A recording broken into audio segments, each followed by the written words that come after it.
బిస్మిల్లాహిర్రహమానిర్రహీం. మిత్రులారా, రమజాన్ ప్రత్యేక కార్యక్రమానికి అందరికీ కూడా స్వాగతము.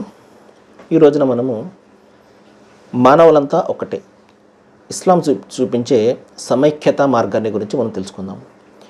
ఇస్లాం మానవులందరినీ కూడా కలిపి ఉంచుతుంది, మానవ సమైక్యతను బోధిస్తుంది, సామరస్యాన్ని కోరుతుంది. అందరూ కూడా ఇక్కడ సుఖంగా శాంతిగా ఉండాలి. ఎవరు ఏ మార్గం అనుసరిస్తారు అనేది అతని బుద్ధి వివేకాలపై పెట్టేసింది ఇస్లాం అనే ధర్మము. దైవం పెట్టేశాడు.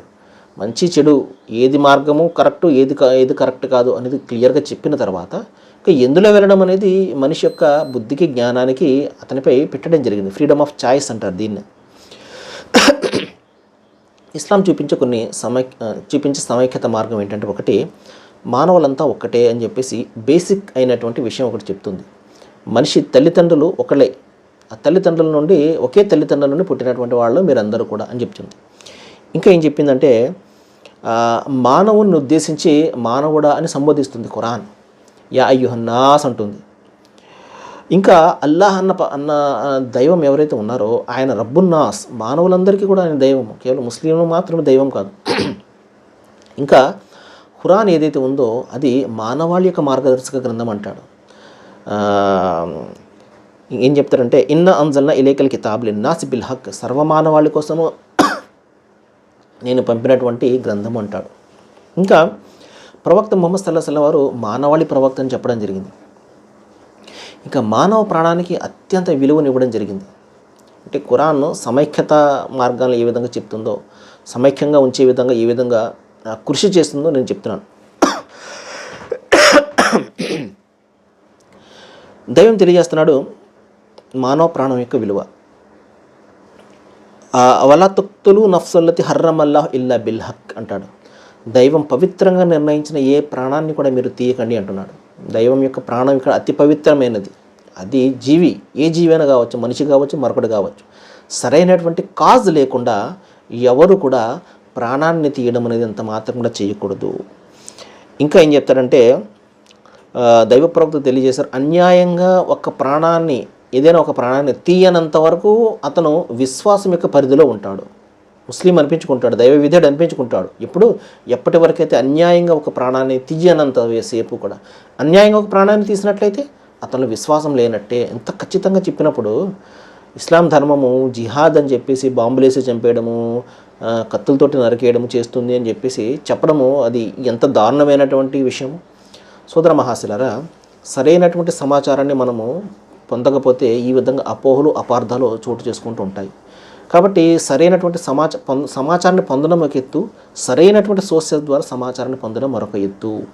కాబట్టి ఈ రోజున సమాచారం మనకు చాలా చెడైనటువంటి సమాచారం లభిస్తుంది. అంతా కూడా సోషల్ మీడియా ద్వారా, దాని ద్వారా ఏమవుతుందంటే మన మనస్సు అంతా కూడా, మన మైండ్ అంతా కూడా పొల్యూట్ అయిపోతుంది. మంచి వ్యక్తిపై చెడు అభిప్రాయాన్ని కలిగించేస్తుంది, చెడ్డ వ్యక్తిపై మంచి అభిప్రాయాన్ని కలిగించేస్తుంది ఈ సోషల్ మీడియా ప్రభావం. సత్యం ఏదో అసత్యం ఏదో తెలుసుకునేసరికి మనం చాలా కోల్పోయి ఉంటాం సోదర మహాశిలారా, సోదరిమణులారా. కాబట్టి చాలా జాగ్రత్తగా ఉండాలి. మనకు వచ్చిందే కరెక్టు, మనకు తెలిసినటువంటిది కరెక్ట్ అంత మాత్రం కూడా మనము ఆలోచన చేయకూడదు.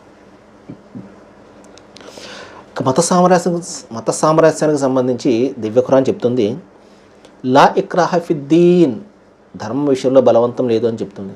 అలాంటప్పుడు ధర్మం విషయంలో బలవంతం లేనప్పుడు ప్రలోభాలకు లోలు చేసి, లేకపోతే మరొకటి చేసి, డబ్బు ఆశ చూపి ధర్మంలోనికి ప్రవేశింపజేశారు, మత మార్పిడి చేశారు అన్న దానికి ఇంకా అవకాశం ఎక్కడుందో ఒకసారి ఆలోచన చేయండి. మీరు ధర్మంలో నిర్బంధమే లేదని ఇక్కడ చెప్తున్నాడే, ఎవరి ధర్మం వారిది, లకం దీనకం ఒలియదీన్ అని చాలా స్పష్టంగా చెప్తున్నాడే.